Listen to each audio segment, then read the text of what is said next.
咁第4條咧就講緊有個學生咧去參加 exam 啦，答到30條問題 ，each attempt is independent of each other 嘅。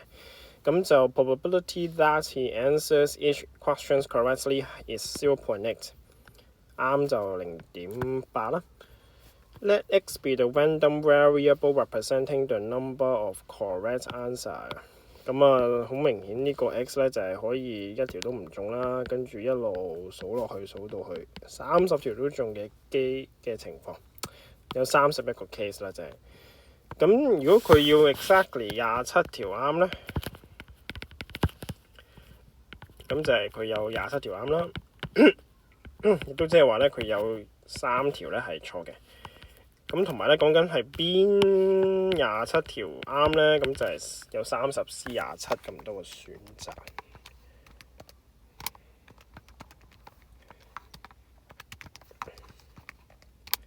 咁所以咧，佢就係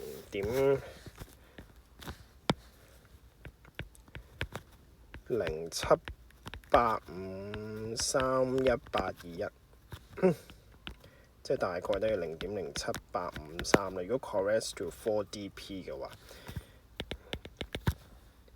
最少27條啱咧，即係可以27啦、28啦、29啦、30啦咁樣。其實就係將 A part 個結果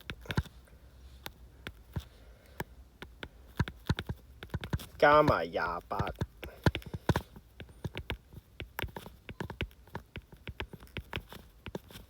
29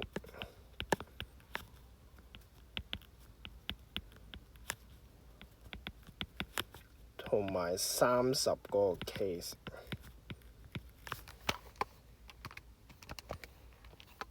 咁啊，逐個加啦。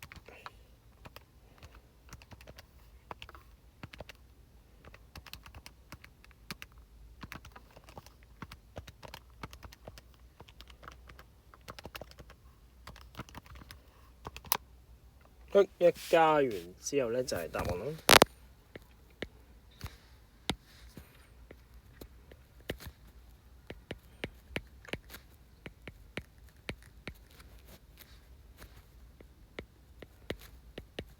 咁啊，攞翻4個 DP 做最終答案。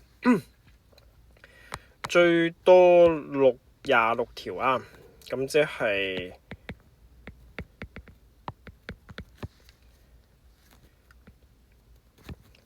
頭先 A2嘅 complementary 嘅 event 啦。寫靚啲個 complementary 呢個字先。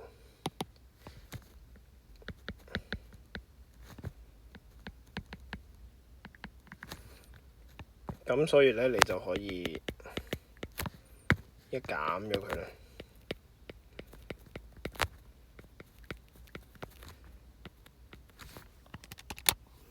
0.877幾啊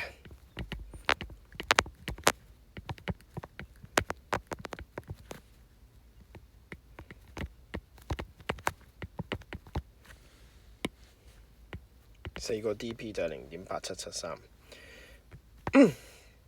好，跟住計翻呢一個 binomial distribution 個 mean 同埋 variance。N 咧就係30次啦，跟住 success 嘅 probability for each questions 就係 0.8，咁所以就係24。variance 咧就係 on top of 呢一個 mean 嘅計法之外咧，再乘多個 not successful 嘅 probability。